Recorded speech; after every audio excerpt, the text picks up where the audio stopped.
de esta América Latina que han pronunciado palabras que podemos analizar, con las que podemos discutir, con las que podemos profundizar en lo que somos como latinoamericanos y en lo que somos como países de este tercer mundo tan enclaustrados en la pobreza, pero siempre con la esperanza de convertirnos y de transformar nuestra realidad en una realidad mejor.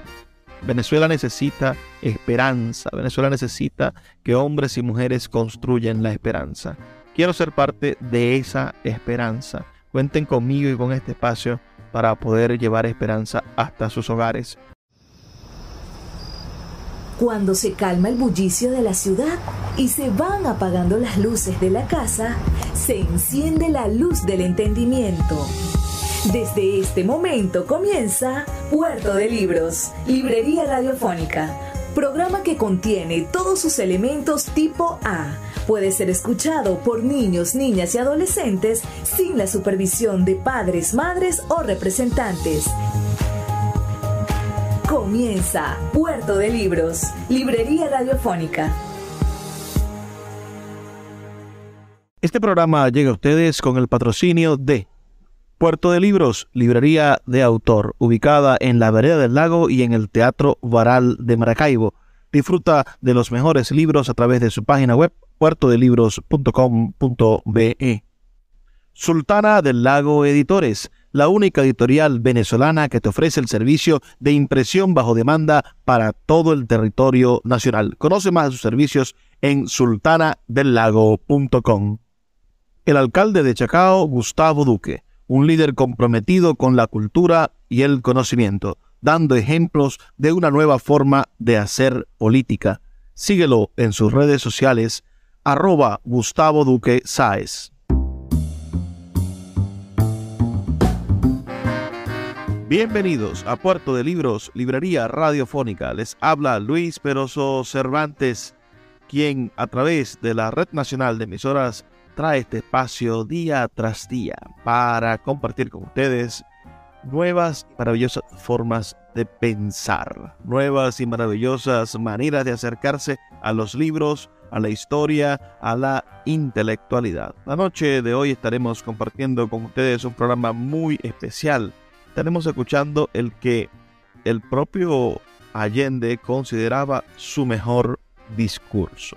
Este discurso pronunciado en la Universidad de Guadalajara es una de esas piezas de oratoria fundamental del pensamiento latinoamericano. Se produjo el 2 de diciembre del año 1972 y fue publicado en el año 1979 en una forma de disco. Vamos a estar entonces escuchando la voz del presidente Salvador Allende, quien muriese en el ejercicio de su presidencia en el año 1973.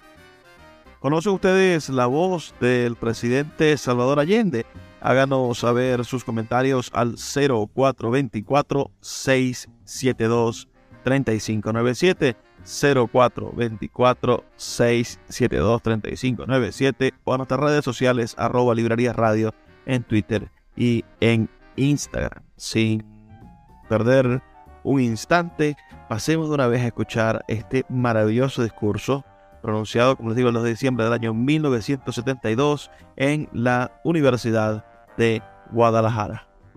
Es para mí poder expresar lo que he vivido y sentido en estas breves y largas horas de convivencia con el pueblo mexicano, con su gobierno. Cómo poder traducir lo que nosotros, integrantes de la delegación de nuestra patria, hemos recibido en generosa entrega y como aporte solidario a nuestro pueblo en la dura lucha en que está empeñado. Yo más que otros sé perfectamente bien que esta actitud del pueblo de México nace de su propia historia. Y aquí se ha recordado ya cómo Chile estuvo presente junto a Juárez, el hombre de la independencia mexicana proyectada en ámbito continental, y cómo entendemos perfectamente bien que además de esta raíz común que antes fuera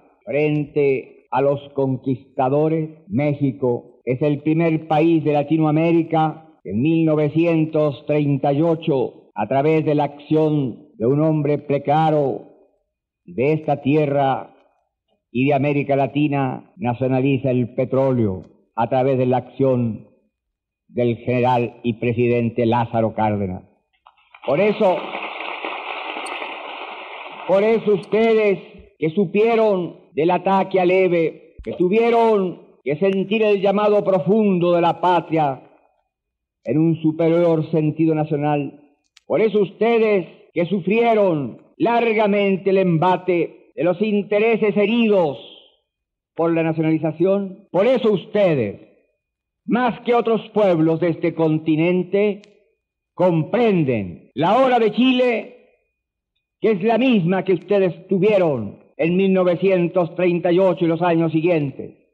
Por eso es que la solidaridad de México nace en su propia experiencia y se proyecta con caridad fraternal frente a Chile, que está hoy realizando el mismo camino liberador que ustedes.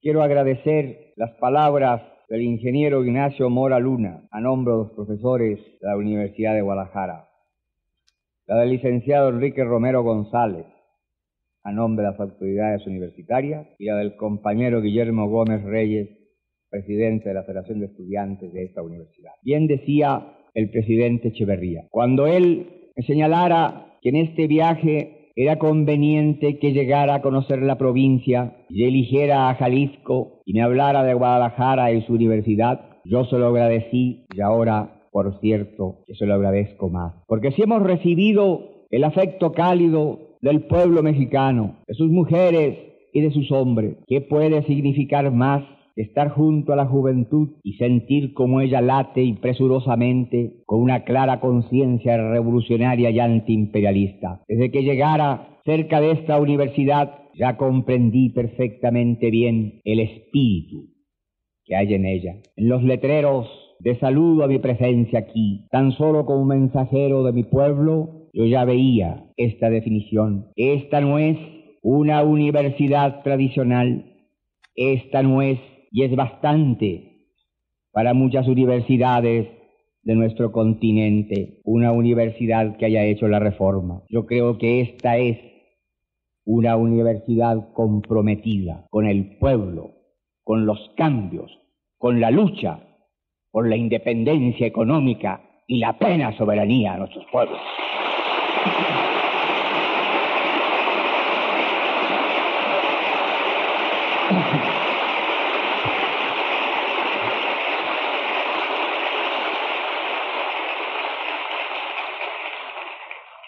Y porque una vez fui universitario, hace largos años, por cierto, no me pregunten cuándo, porque pasé por la universidad no en búsqueda de un título solamente, porque fui dirigente estudiantil y porque fui expulsado de la universidad. Puedo hablarle a los universitarios, distancia de años, pero yo sé que ustedes saben que no hay querella de generaciones. Hay jóvenes viejos y viejos jóvenes, y en estos me ubico yo.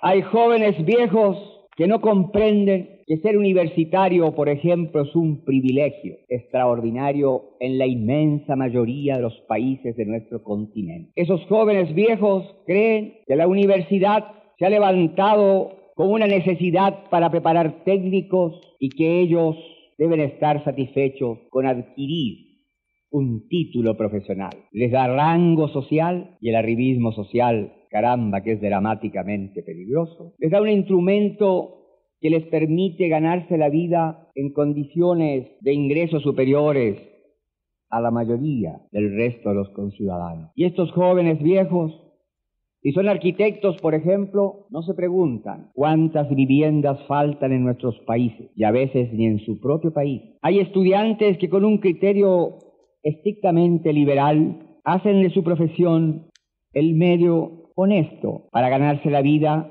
pero básicamente en función de sus propios intereses. Hay muchos médicos, y yo soy médico, que no comprenden o no quieren comprender que la salud se compra y que hay miles y miles y miles de hombres y mujeres en América Latina que no pueden comprar la salud, que no quieren entender, por ejemplo, que a mayor pobreza, mayor enfermedad, y a mayor enfermedad, mayor pobreza, que por lo tanto, si bien cumplen atendiendo al enfermo que demanda sus conocimientos sobre la base de los honorarios, no piensan en que hay miles de gente que no pueden ir a sus consultorios, y son pocos los que luchan porque se estructuren los organismos estatales para llevar la salud ampliamente al pueblo. De igual manera que hay maestros que no se inquietan, que haya también cientos y miles de niños y de jóvenes que no pueden ingresar a las escuelas. Y el panorama de América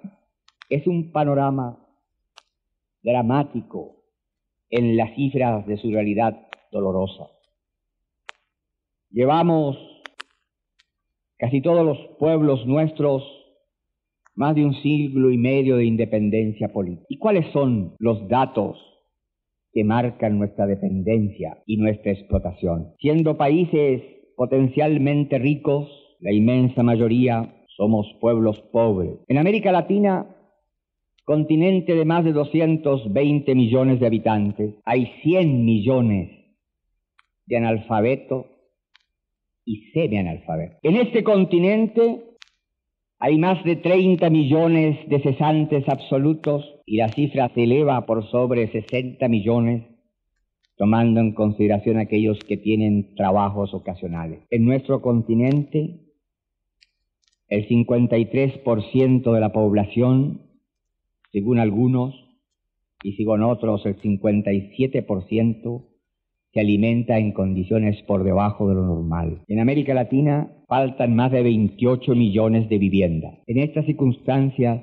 cabe preguntarse, ¿cuál es el destino de la juventud? Porque este continente es un continente joven. El 51% de la población de América Latina está por debajo de los 27 años. Y yo puedo decir, y ojalá me equivoque, que ningún gobierno, y incluyo, por cierto, el mío y todos los anteriores de mi patria, ha podido solucionar los grandes déficits de las grandes masas de nuestro continente en relación con la falta de trabajo, la alimentación, la vivienda, la salud, para qué hablar de la recreación y del descanso. En este marco que encierra y aprisiona a nuestros pueblos hace un siglo y medio, es lógico que tengan que surgir desde el dolor y el sufrimiento de las masas en anhelo de alcanzar niveles de vida y existencia y de cultura que es antihumano y antisocial se le niegue al hombre, genéricamente hablando. Si hoy tenemos las cifras que aquí he recordado, ¿qué va a ocurrir si las cosas no cambian cuando seamos 360 o 600 millones de habitantes? En un continente donde la explosión demográfica está destinada a compensar la alta mortalidad infantil. Los pueblos así se defienden. Pero a pesar de ello, aumenta vigorosamente la población de nuestros países. Y el avance tecnológico en el campo de la medicina ha elevado, y también, al mejorarse condiciones de vida, ha mejorado el promedio de nuestra existencia, que por cierto es muy inferior al de los países del capitalismo industrial y a los países socialistas. Síguenos en @Librería Radio. Seguimos siendo la referencia cultural de Venezuela. Nuestro Teatro Municipal, Cultura Chacao, la Orquesta Municipal, estuvieron durante todo el año recorriendo el municipio y en nuestra sede del teatro presentando las mejores obras y los mejores eventos del país. También estuvimos nocturneando, recorrimos todo Chacao con una de las mejores actividades que se hacen en el país, donde se mezclan los comercios con los vecinos y las miles de personas que nos visitan. También tuvimos muchos conciertos, actividades deportivas mezcladas con lo cultural, haciendo de Chacao esa referencia segura donde todo el mundo quiere venir a divertirse con la tranquilidad y seguridad de estar en el mejor municipio de Venezuela. El poeta Luis Peroso Cervantes le acompaña en Puerto de Libros, Librería Radiofónica, por Radio Fe y Alegría, con todas las voces.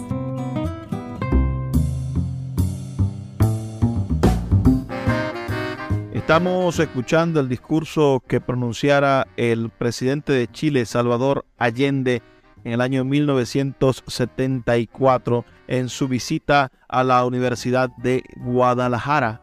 Eso fue un 2 de diciembre. La Universidad de Guadalajara recibió multitudinariamente la visita del presidente de la República de Chile, el doctor Salvador Allende Gossens, el primer mandatario socialista que llegó al poder por la vía de elecciones democráticas.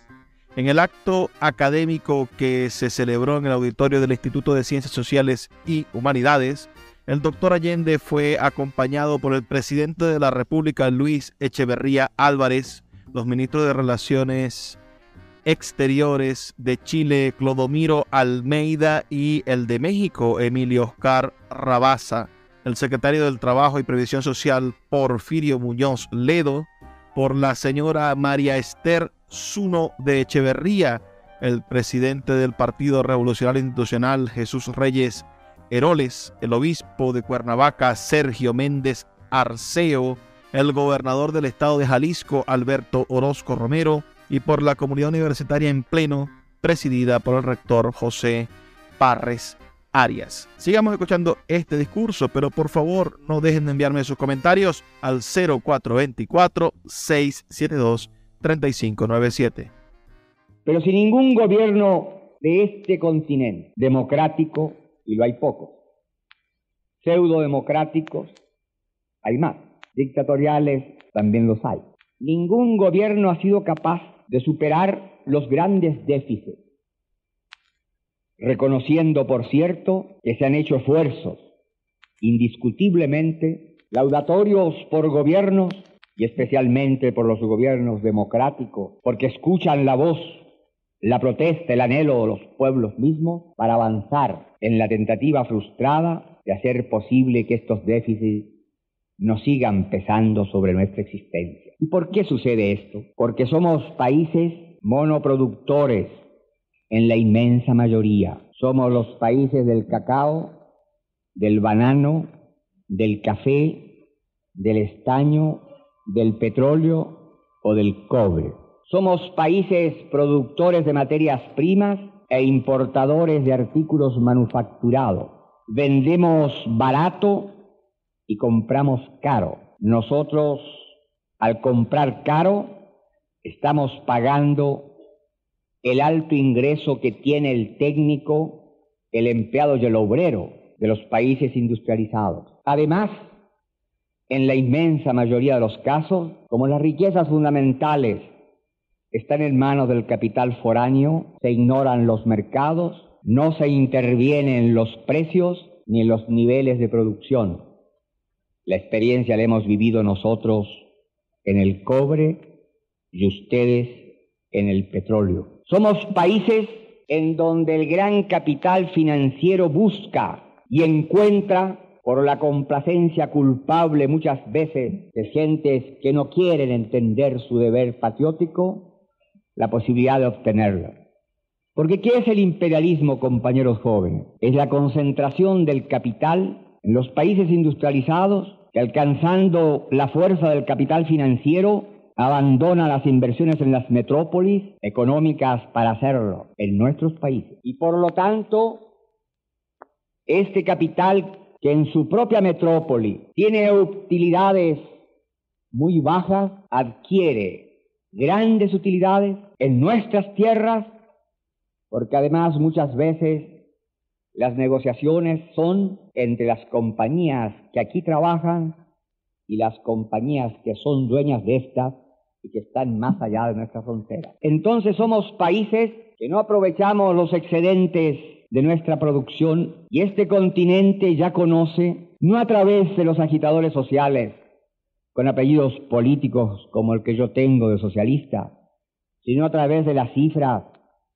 de la CEPAL, organismo de las Naciones Unidas, que en la última década, no puedo exactamente decir si del 50 al 60 o del 56 al 66, América Latina exportó mucho más capitales que los que ingresaron a ella. De esta manera se ha ido produciendo una realidad que es común en la inmensa mayoría de todos nuestros pueblos. Somos países ricos potencialmente y vivimos como pobres. Para poder seguir viviendo pedimos prestado, pero al mismo tiempo somos países exportadores de capital. Paradoja típica del régimen y del sistema capitalista.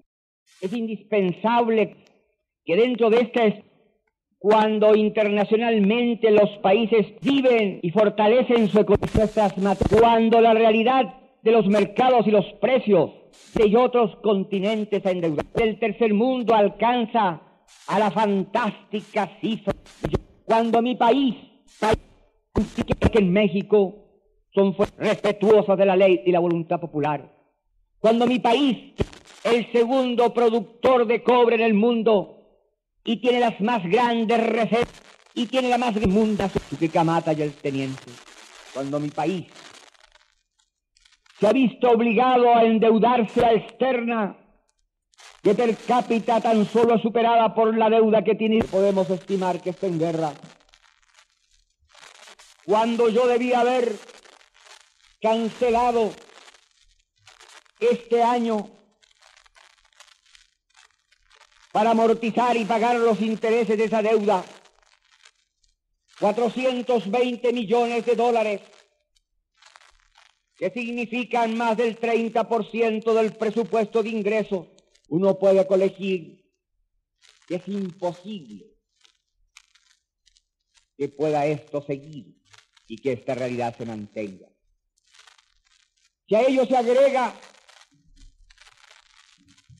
que los países poderosos fijan las normas de la comercialización, controlan los fletes, imponen los seguros, dan los créditos ligados que implica obligación de invertir un alto porcentaje en esos países. Y además sufrimos las consecuencias que emanan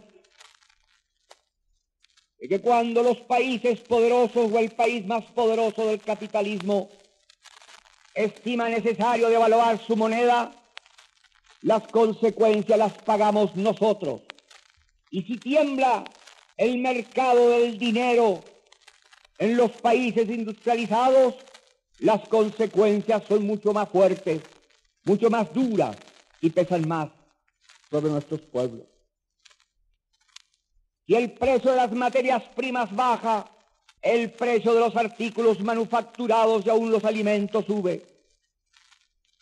Cuando el precio de los alimentos sube, nos encontramos que hay barreras aduaneras que impiden que algunos países que pueden exportar productos lleguen a los mercados de consumo, los países industriales. El caso de mi patria es elocuente. Nosotros producimos entre la gran minería que estaba antes en manos del capital foráneo y la pequeña y mediana minería, cerca de 750.000 toneladas de cobre. Entre Zambia, Perú, Zaire y Chile, de lo que se llama CIPEC, entre estos cuatro países se produce el 70% del cobre que se comercia en el mundo, más de 3 millones de toneladas. Pero el precio del cobre se fija en la Bolsa de Londres y se transan tan solo 200.000 toneladas.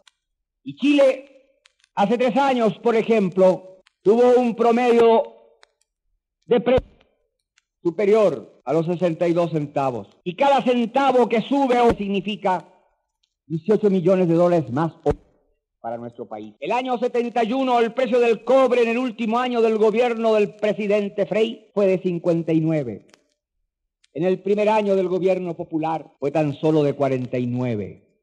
Menos de 49. Este año seguramente no va a alcanzar más allá de un 47.4. Pero en valores reales, después de la devaluación del dólar, este promedio será, a lo sumo, de 45. Y el costo de producción nuestro, a pesar de que son minas con un alto porcentaje de riqueza minera y están cerca del mar, bordea los 45 centavos en algunas de ellas. Y es, por cierto, más alto por una técnica inferior en la producción de la pequeña y mediana minería. He puesto este ejemplo porque es muy claro.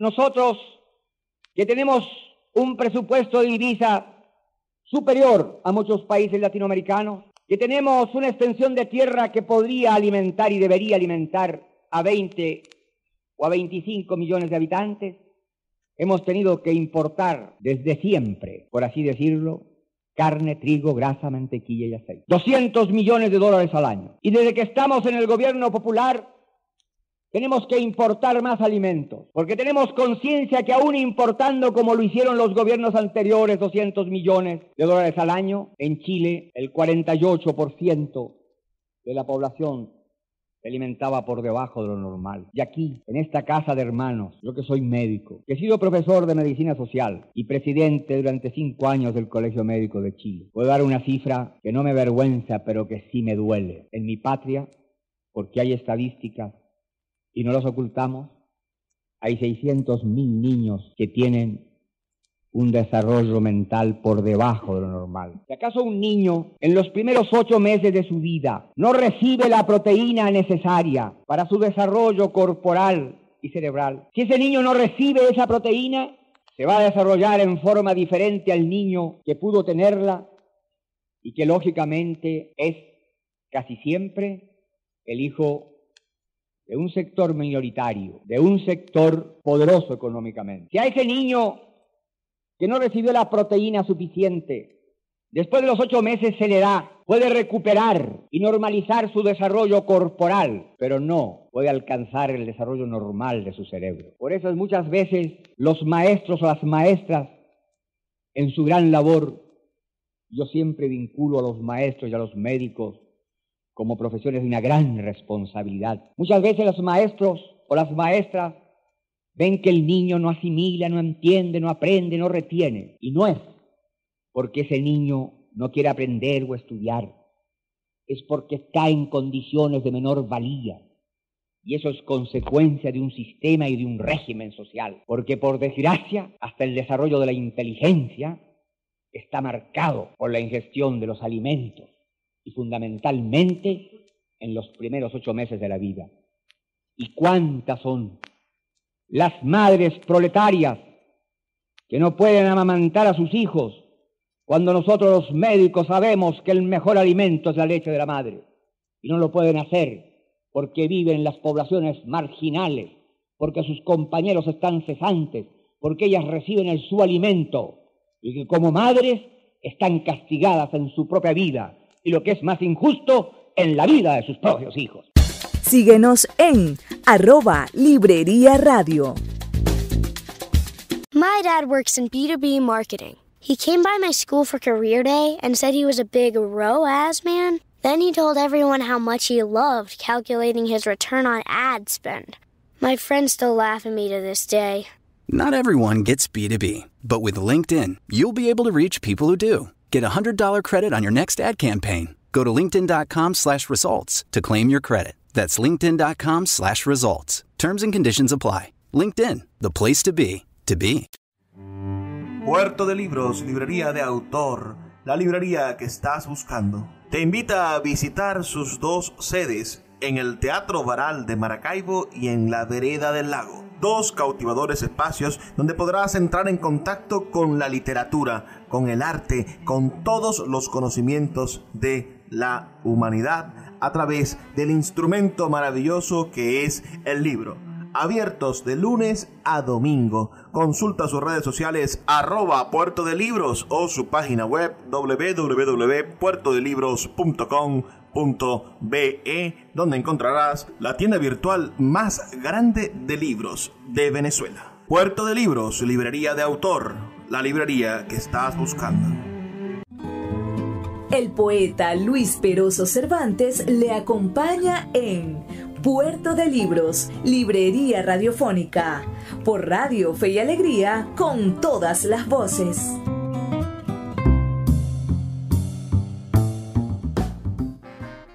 Qué sentimiento tan poderoso esto que hemos venido escuchando esta noche aquí en Puerto de Libros, librería radiofónica, nada más y nada menos que la voz viva de Salvador Allende, presidente chileno muerto en ejercicio, asesinado posiblemente en el Palacio de la Moneda el 11 de septiembre del año 1973. Estamos escuchando el discurso que diera en la Universidad de Guadalajara en el año 1972. El entonces presidente Allende pronunció un discurso que él diría fue el mejor de su vida, en el cual se manifestó por el compromiso de la universidad con el pueblo. Negó la querella de las generaciones, describió las condiciones de la dependencia y explotación de los países subdesarrollados y las actitudes de los países poderosos frente a nuestros pobres países, que no son tan pobres. Y luego conceptualizó: la revolución no pasa por la universidad, y esto hay que entenderlo. La revolución pasa por las grandes masas. La revolución la hacen los pueblos. La revolución la hacen esencialmente los trabajadores. Qué interesante que hoy en Venezuela la revolución la estén haciendo los maestros, los trabajadores que están molestos porque no les aumentan el sueldo. Yo creo que ahora sí va a haber una verdadera revolución dentro de esta revolución que se llama nominalmente así, pero que tanta necesidad le ha hecho pasar a nuestro país. Me gustaría sus comentarios al 0424-672-3597, 0424-672-3597. Vamos a seguir escuchando este maravilloso discurso del gran orador, por supuesto, presidente de Chile, muerto en ejercicio, Salvador Allende. Por eso,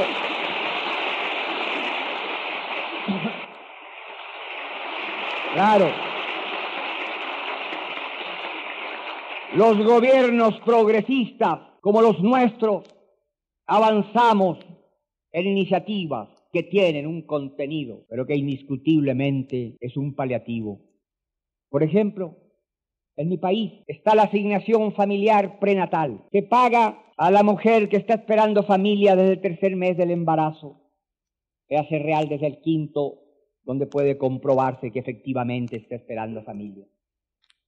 Tiene un doble objetivo: que tenga un ingreso que se entrega a la madre para que pueda ella alimentarse mejor, y en la etapa final comprar algo para lo que podríamos llamar la mantilla, los pañales del niño. Y por otra parte, para recibir este estipendio, que es un sobresalario, requiere un control médico y por lo tanto obliga a la madre a ir a controlarse. Y en ese caso, si la madre está enferma y es tratada oportunamente, el hijo nace sano. Y además se le dan las más elementales nociones de puericultura. Y tenemos la asignación familiar, que se paga también desde que el niño nace hasta que termina de estudiar, si estudia. Pero no hemos podido, por ejemplo, nosotros nivelar la asignación familiar, porque un Congreso que representa no a los trabajadores en su mayoría, establece como siempre leyes discriminatorias. Y en mi patria había asignación familiar diferente para bancarios, para empleados públicos particulares, Fuerzas Armadas, obreros y campesinos. Nosotros levantamos la idea justa de una asignación familiar igual para todos, y eso con generosidad. Pero pensar que la asignación familiar sea más alta para los sectores que tienen más altos ingresos es una inconsecuencia y una brutal injusticia. Hemos logrado nivelar la asignación familiar de obreros, campesinos, Fuerzas Armadas y empleados públicos, pero queda distante todavía la asignación familiar de empleados particulares y de un sector de ellos. Es un avance, pero no basta. Porque si bien es cierto, entregamos mejores condiciones para defender el equilibrio biológico cuando se alimenta mejor el niño gracias a esta asignación familiar, también es cierto que el proceso del desarrollo universitario en el caso de la medicina, y lo pongo como ejemplo, conlleva a establecer que nosotros carecemos de los profesionales suficientes para darle atención a todo el pueblo desde el punto de vista médico. En Chile hay 4.600 médicos, deberíamos ser 8.000 médicos. En Chile faltan entonces 3.000 médicos. En Chile faltan más de 6.000 dentistas.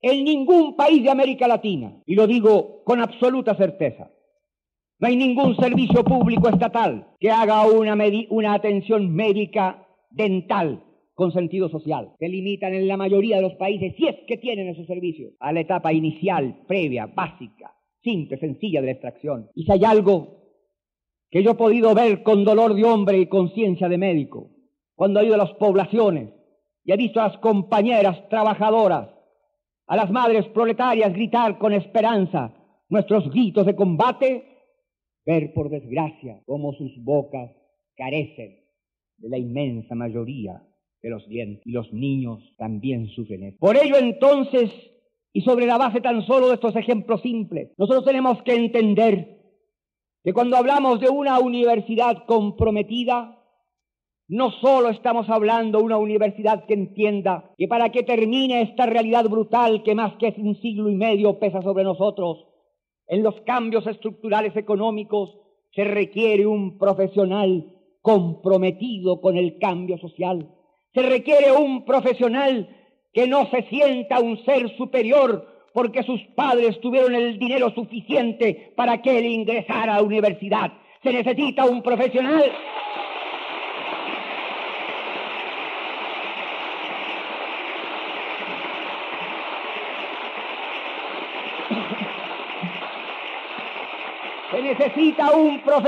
con conciencia social, que entienda que su lucha, si es arquitecto, es para que se construyan las casas necesarias que el pueblo necesita.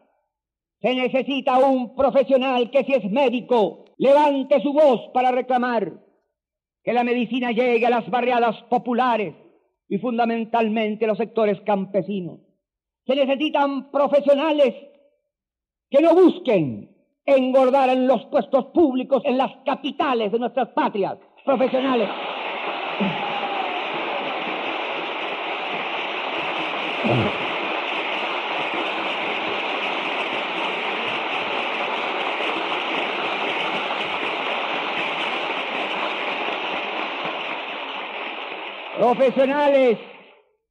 profesionales que vayan a la provincia, que se hundan en ella. Por eso yo hablo así aquí, en esta Universidad de Guadalajara, que es una universidad de vanguardia, y tengo la certeza que la obligación patriótica de ustedes es trabajar en la provincia, fundamentalmente, vinculado a las actividades económicas, mineras, o actividades industriales o empresariales, o a las actividades agrícolas, que la obligación del que estudió aquí es no olvidar que esta es una universidad del Estado, que la pagan los contribuyentes, que la inmensa mayoría de ellos son los trabajadores y que, por desgracia, en esta universidad y como en las universidades de mi patria, la presencia de hijos de campesinos y de obreros alcanza un bajo nivel todavía.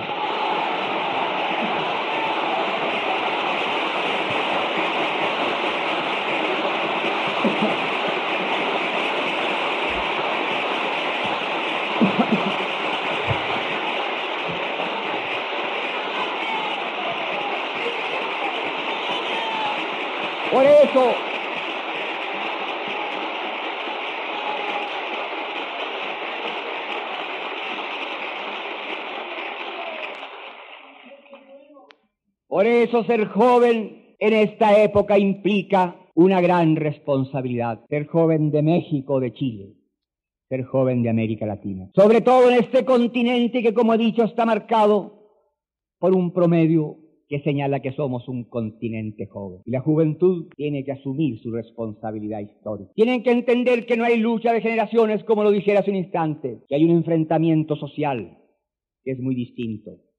Y que pueden estar en la misma barricada de este enfrentamiento los que hemos pasado, y yo pasé muy poquito los 60 años, guárdenme el secreto, y los jóvenes que puedan tener 18 o 20. No hay querella de generación, y eso es importante que no lo olviden. Además, la juventud debe entender su obligación de ser joven, y si es estudiante, darse cuenta que hay otros jóvenes que, como él, tienen los mismos años, pero que no son estudiantes. Y si es universitario, con mayor razón mirar al joven campesino o al joven obrero y tener un lenguaje de juventud, no un lenguaje solo de estudiante universitario, para universitario. Pero el que es estudiante tiene una obligación, porque tiene más posibilidades de comprender los fenómenos económicos y sociales y las realidades del mundo. Tiene la obligación de ser un factor dinámico del proceso de cambio, pero sin perder los perfiles también de la realidad. La revolución no pasa por la universidad, y esto hay que entenderlo. La revolución pasa por las grandes masas. La revolución la hacen los pueblos. La revolución la hacen esencialmente los trabajadores.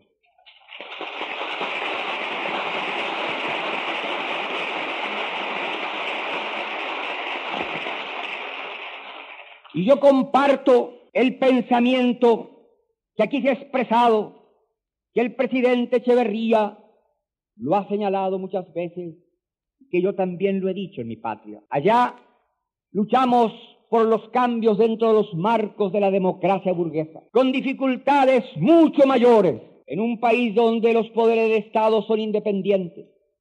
Y en el caso nuestro, la justicia, el Parlamento y el Ejecutivo. Los trabajadores que me eligieron están en el gobierno. Nosotros controlamos una parte del Poder Ejecutivo.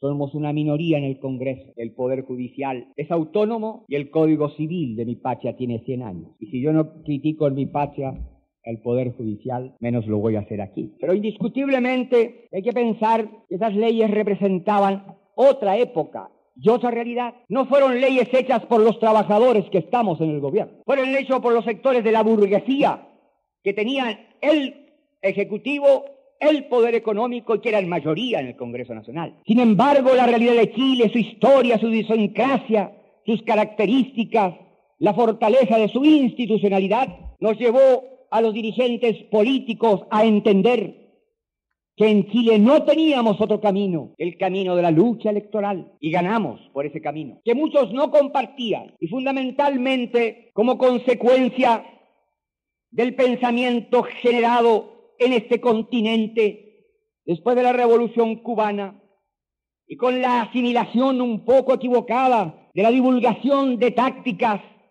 en función de la interpretación que hacen los que escriben sobre ella. Nos hemos encontrado que en muchas partes, y ahora se ha dejado un poco la idea del foquismo, de la lucha guerrillera o del ejército popular. Síguenos en @Librería Radio. Summer is supposed to be an opportunity to slow down, but when you look at your kids, you can't help but notice that your kids are growing up fast. Help them build independence as they grow with Greenlight. Greenlight is a debit card and money app for families, where parents can keep an eye on kids' money habits while kids learn how to save, invest, and spend wisely. It's the easy, convenient way to raise financially smart kids. Get your first month free when you sign up at greenlight.com/Spotify. Sultana del Lago Editores es una empresa zuliana de servicios editoriales. Nuestro catálogo tiene más de 100 títulos de autores nacionales e internacionales. Además, somos la única editorial que presta servicios de impresión bajo demanda en Maracaibo. No necesitas invertir en grandes tirajes. Tus lectores pedirán tu libro, nosotros lo imprimiremos y tú obtendrás regalías. Por ello, también editamos internacionalmente en Amazon y Google Play Books. Conoce más en nuestra nueva página web www.sultanadelago.com o siguiéndonos en Instagram como @sultanadelago. El poeta Luis Peroso Cervantes le acompaña en Puerto de Libros, Librería Radiofónica, por Radio Fe y Alegría, con todas las voces. Así llegamos al último segmento de nuestro programa, la noche de hoy, escuchando la voz de Salvador Allende, presidente constitucional de Chile, fallecido en ejercicio en el año 1973. Estamos escuchando un disco de su edición original de la UNAM, publicado en el año 1979, Voz Viva de América Latina, el discurso pronunciado en la Universidad de Guadalajara por Salvador Allende. Escuchemos un fragmento ya de la última parte de este discurso antes de despedirnos. Sus comentarios, por favor, al 0424-672-3597. Yo tengo una experiencia que vale mucho. Yo soy amigo de Cuba. Soy amigo hace 10 años de Fidel Castro.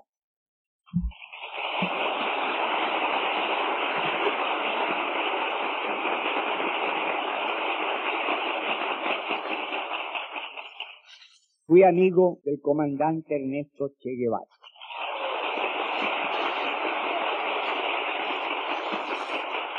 Me regaló el segundo tomo de su libro Guerra de Guerrillas.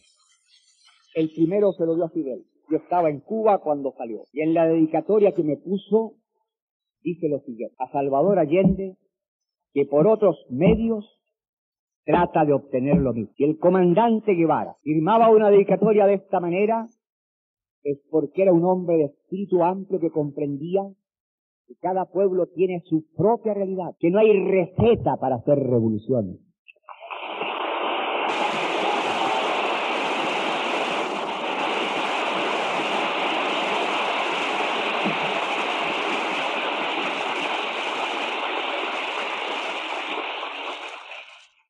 Y que por lo demás, los teóricos del marxismo, yo declaro que soy un aprendiz tan solo, pero no niego que soy marxista, también trazan con claridad los caminos que pueden recorrerse frente a lo que es cada sociedad, cada país. De allí entonces que es útil que la juventud, y sobre todo la juventud universitaria, que no puede pasar por la universidad al margen de los problemas de su pueblo, entienda que no puede hacerse del balbuceo doctrinario la enseñanza doctrinaria, que entender el denso pensamiento de los teóricos de las corrientes sociológicas o económicas requiere un serio estudio, que si es cierto que no hay acción revolucionaria sin teoría revolucionaria, no puede haber la aplicación voluntaria o la interpretación de la teoría adecuándolo a lo que la juventud o el joven quiere, que tiene que mirar lo que pasa dentro de su país y más allá de la frontera,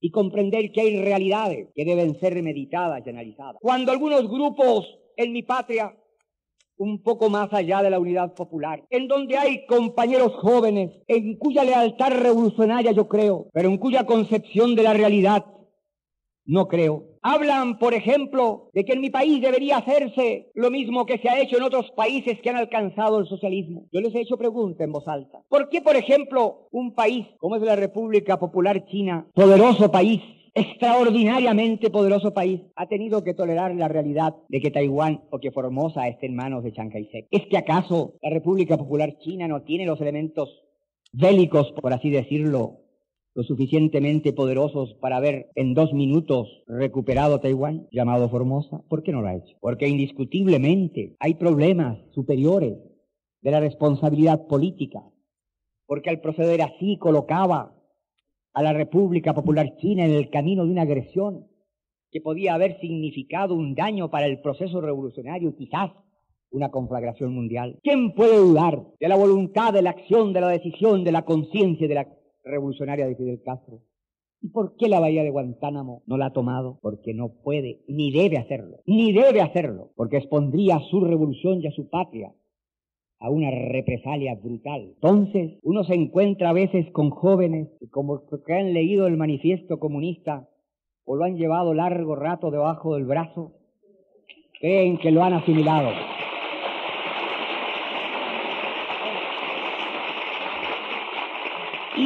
Y dictan cátedra y exigen actitudes y critican a hombres que por lo menos tienen consecuencia en su vida. Y ser joven y no ser revolucionario es una contradicción hasta biológica. Pero ir avanzando en los caminos de la vida y mantenerse como revolucionario en una sociedad burguesa es difícil. Un ejemplo personal. Yo era un orador universitario de un grupo que se llamaba Avance. Era el grupo más vigoroso de la izquierda. Un día se propuso que se firmara por el Grupo Avance un manifiesto, estoy hablando del año 31, para crear en Chile los soviets de obreros, campesinos, soldados y estudiantes. Yo dije que era una locura, que no había ninguna posibilidad, que era una torpeza infinita, y que no quería como estudiante firmar algo que mañana como profesional no iba a aceptar. Éramos 400 los muchachos de la universidad que estábamos en el Grupo Avance. 395 votaron mi expulsión.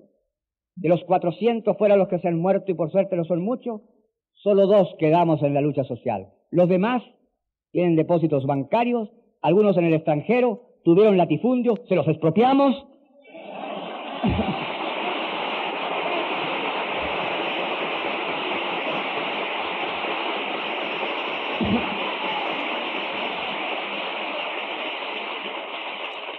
tenían acciones en los bancos, también se los nacionalizamos. Y los monopolios le pasó lo mismo, pero en el hecho 2 hemos quedado. Y a mí me echaron por reaccionario, pero los trabajadores de mi patria me llaman el compañero presidente.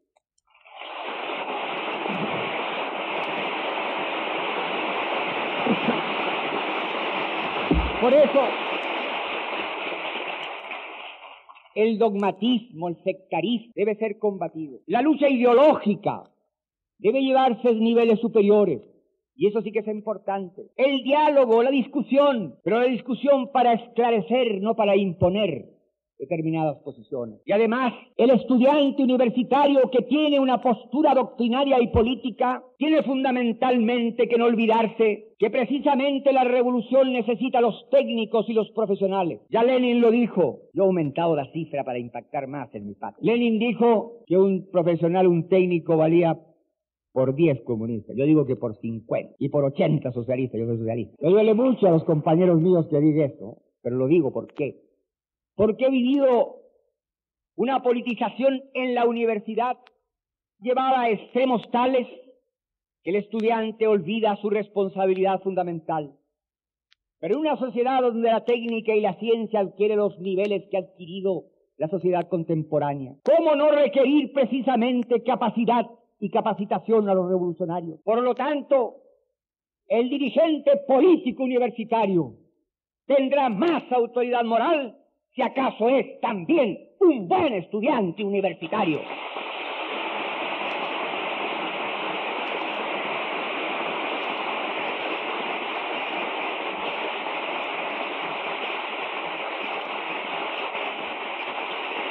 Yo no le he aceptado jamás a un compañero joven que justifique su fracaso porque tiene que hacer trabajo. Tiene que darse el tiempo necesario para hacer los trabajos políticos, pero primero están los trabajos obligatorios que debe cumplir como estudiante en la universidad.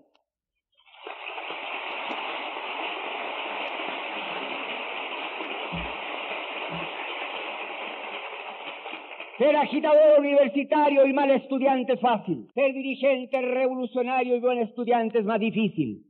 Pero el maestro universitario respeta al buen alumno y tendrá que respetar sus ideas, cualesquiera que sean.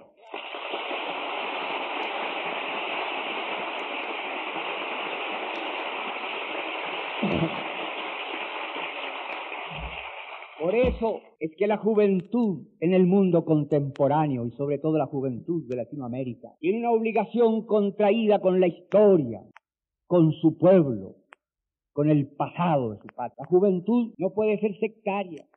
La juventud tiene que entender, y nosotros en Chile le hemos dado un paso trascendente. La base política de mi gobierno está formada por marxistas, por laicos y cristianos. Y respetamos el pensamiento cristiano cuando ese pensamiento cristiano interpreta el verbo de Cristo que echó a los mercaderes del templo.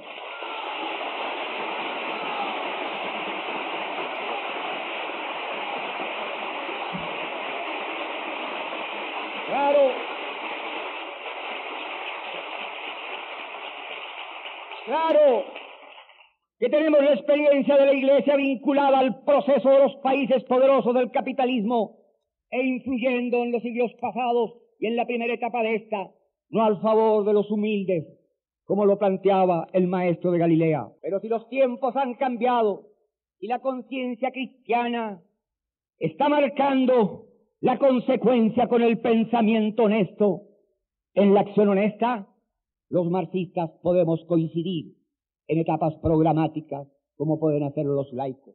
Y lo hemos hecho en nuestra patria y nos está yendo bien. Y conjugamos una misma actitud y un mismo lenguaje frente a los problemas esenciales del pueblo. Porque un obrero sin trabajo, no importa que sea o no sea marxista, no importa que sea o no sea cristiano, no importa que no tenga ideología política, es un hombre que tiene derecho al trabajo y debemos dárselo nosotros. Por eso,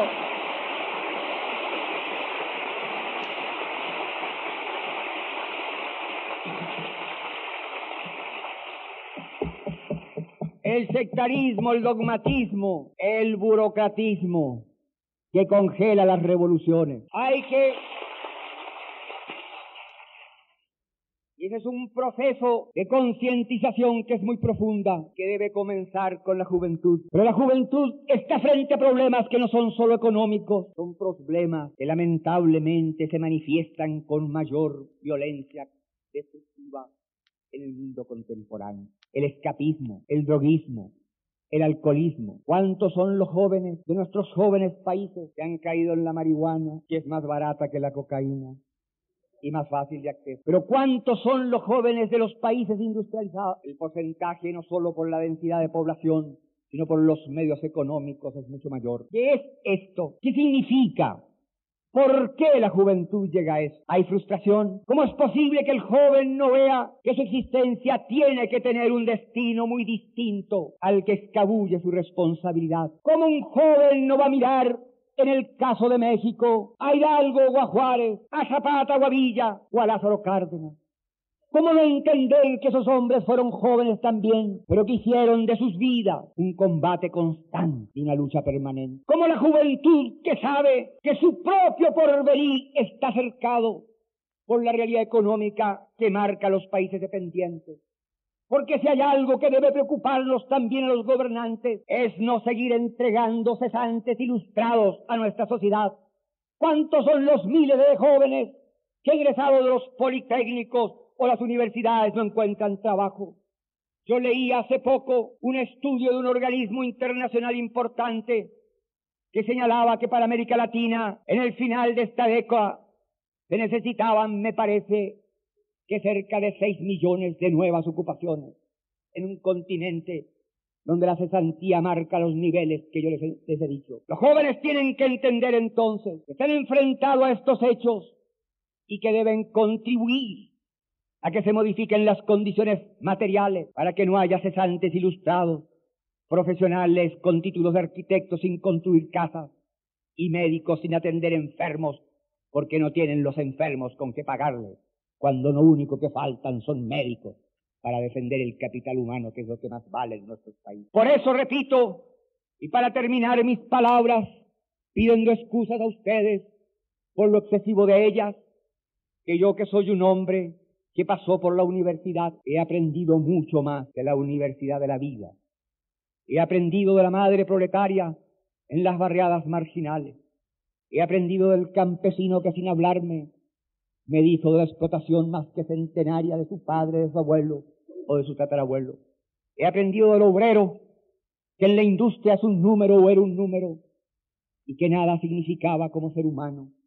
He aprendido de las densas multitudes que han tenido paciencia para esperar. Pero la injusticia no puede seguir marcando, cerrando las posibilidades del futuro a los pueblos pequeños de este y otros continentes.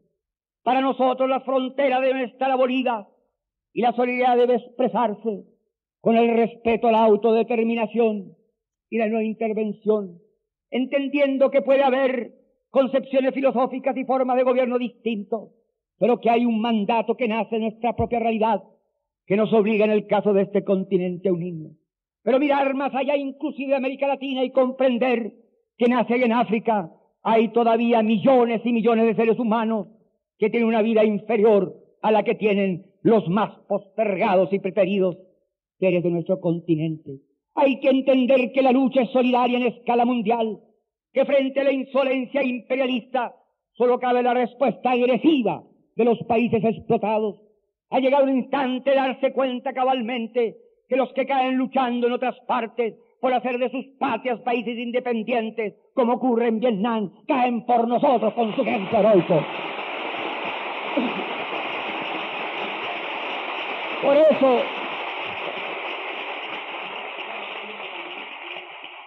sin decir que la juventud será la causa revolucionaria y el factor esencial de las revoluciones, yo pienso que la juventud, por ser joven, por tener una concepción más diáfana, por no haberse incorporado a los vicios que traen los años de convivencia en una sociedad burguesa, porque la juventud que debe entender que debe ser estudiante y trabajador, porque el joven debe ir a la empresa, a la industria o a la tierra, porque ustedes deben hacer trabajos voluntarios, porque es bueno que sepa el estudiante de medicina cuánto pesa un fardo que se echa a la espalda el campesino que tiene que llevarlos a veces a larga distancia. Porque es bueno que el que va a ser ingeniero se meta en el calor de la máquina, donde lo veo a veces en una atmósfera inhóspita, pasa largos y largos años de su oscura existencia. Porque la juventud debe estudiar y debe trabajar, porque el trabajo voluntario vincula, amarra, acerca, hace que se compenetre el que va a ser profesional con aquel que tuvo por herencia las manos callosas de los que por generaciones trabajaron la tierra. Por eso,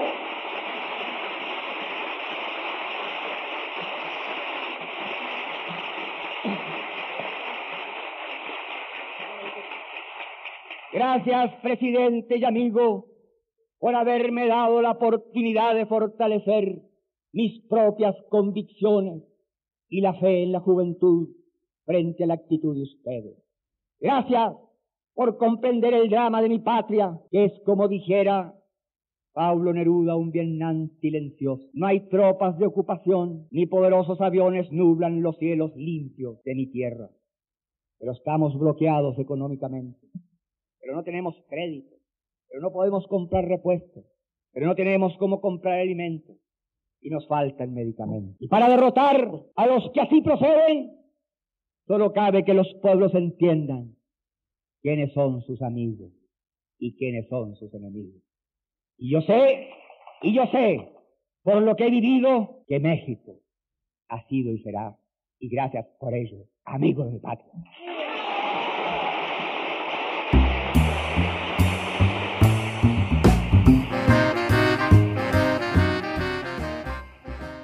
Así llega la hora de despedirnos aquí en Puerto de Libros, Librería Radiofónica. Si les ha gustado el programa de hoy, díganme para buscar discursos similares. Hay un montón de hombres interesantes de esta América Latina que han pronunciado palabras que podemos analizar, con las que podemos discutir, con las que podemos profundizar en lo que somos como latinoamericanos y en lo que somos como países de este tercer mundo tan enclaustrados en la pobreza, pero siempre con la esperanza de convertirnos y de transformar nuestra realidad en una realidad mejor.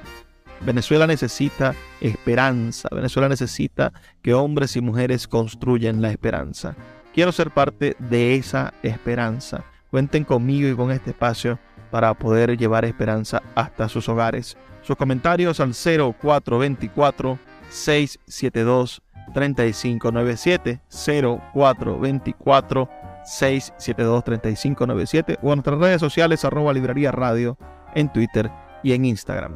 Ya es hora de despedirme. Habló para ustedes Luis Peroso Cervantes, quien nos acompaña todos los días a través de la Red Nacional de Emisoras Radio Fe y Alegría. No me queda más que pedirles que por favor sean felices, lean poesía